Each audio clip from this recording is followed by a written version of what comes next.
public québécois. Tout ce qu'il touche devient succès. Aujourd'hui, je rencontre Charles Lafortune. Alors, mon Charles, comment ça va? Ça va très bien toi-même. Ça va bien. Écoute, je voulais savoir de toi. Tu travailles super fort. Tu es un gars, j'ai entendu, qui adore travailler et qui travaille très fort dans la vie. Est-ce que tu as le temps de prendre du temps pour toi?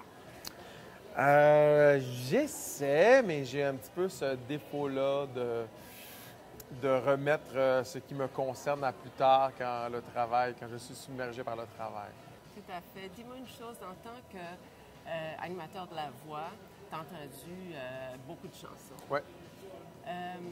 Quelle chanson t'a touché profondément ou encore a pu changer peut-être ta vie?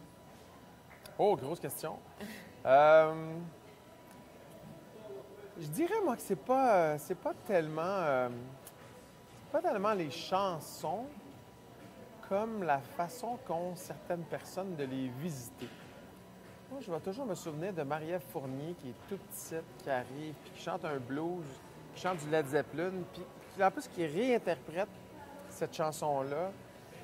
Puis, écoute, ce qui sort de là, quand elle chante, là, elle vibre vraiment, ça devient vraiment une caisse de résonance.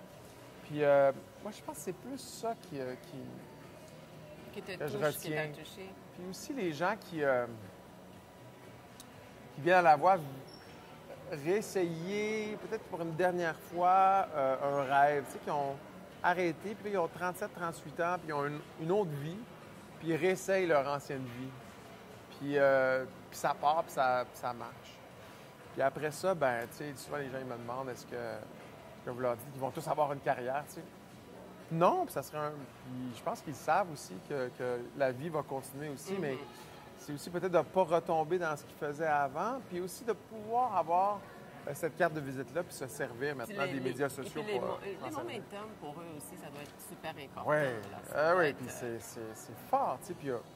à la voix, on l'encourage, ça aussi. T'sais, on ne dit pas non, pendant que vous êtes dans le concours, vous avez besoin de rien faire. Au contraire, on leur dit non, allez-y, faites-en des covers, faites toutes sortes d'affaires, puis collaborez entre vous. Puis, parce que c'est aussi c'est un concours, mais c'est aussi et avant tout un gros prétexte pour faire de la musique, pour faire découvrir des talents.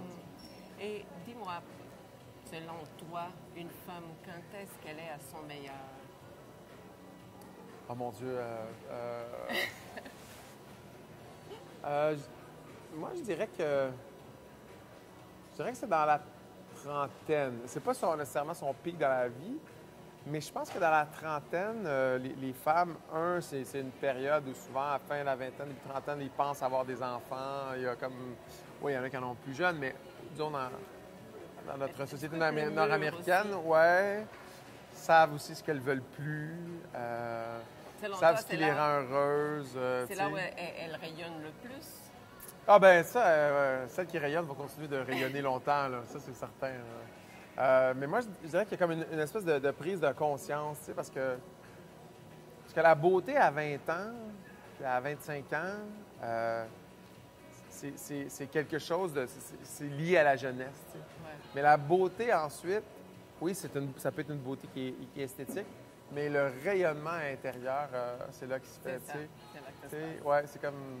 il y a des filles qui sont bien maquillées, puis il y a des filles qui sont belles, tu sais. Alors, les filles qui sont bien maquillées, c'est parce qu'on voit du maquillage. Les filles qui sont belles, on ne le voit plus, le maquillage, on voit la personne, tu sais. Alors, ton parfum, Charles? Eh bien, moi, je porte un parfum, en fait, de mon adolescence que j'ai redécouvert. Puis je porte Perry Ellis. Et puis... c'est vieux, ça. Oui, c'est vieux. C'est vraiment, Et puis...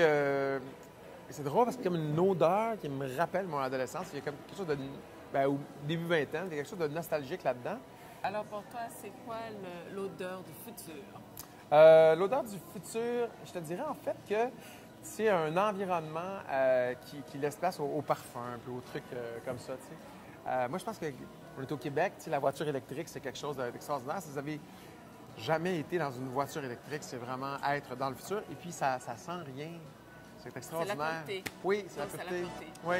Merci beaucoup, Charles. Plaisir. On va rester. Oui.